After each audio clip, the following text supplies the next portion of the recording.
दर्शकवृन्द, आज हामी कुरा गर्दैछौँ एउटा निर्माणाधीन बाटोको बारेमा। यो दृश्यमा देखिएको बाटो राजविराज नगरपालिकादेखि पश्चिम पर्साही जाने बाटो हो। भन्नुपर्दा यो मदननगरदेखि पश्चिमको बाटो हो, जुन विगत 1 महिनादेखि निर्माणाधीन अवस्थामा छ। यो बाटोबाट दैनिक हजारौं सवारी साधन आवत जावत गर्ने गरेका छन्। तर हालै भएको वर्षाका कारण यो बाटोको अवस्था एकदमै दयनीय बनेको छ। यहाँहरू दृश्यमा हेर्न सक्नुहुन्छ।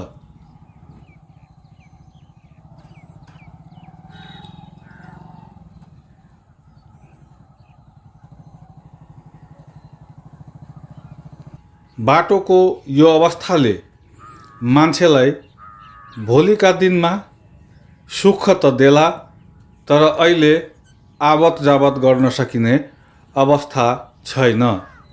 निर्माण कम्पनीको काम जारी नै रहेको छ, तर यसरी साउन भदौ महिना हुने हिलो अहिले नै यो सडकमा देखिएको छ।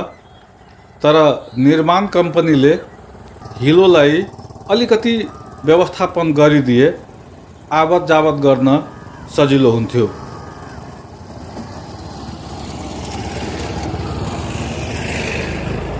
यो ठाउँमा कल्भर्ट निर्माण भइरहेको छ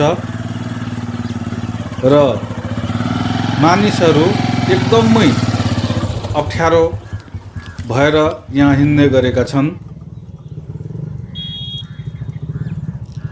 बाटोको यो दुर्दशाका कारण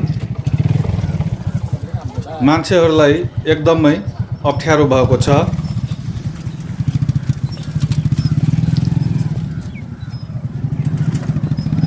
यो पौष महिनामा भएको वर्षाको कारणले गर्दा यो समस्या उत्पन्न भएको हो।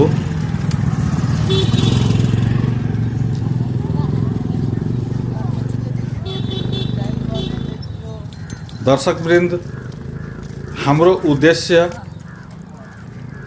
मानिसलाई आवत जावतमा अलिकति सहजता प्रदान गर्नलाई निर्माण कम्पनीले सहयोग गरोस् भन्ने मात्रै हो।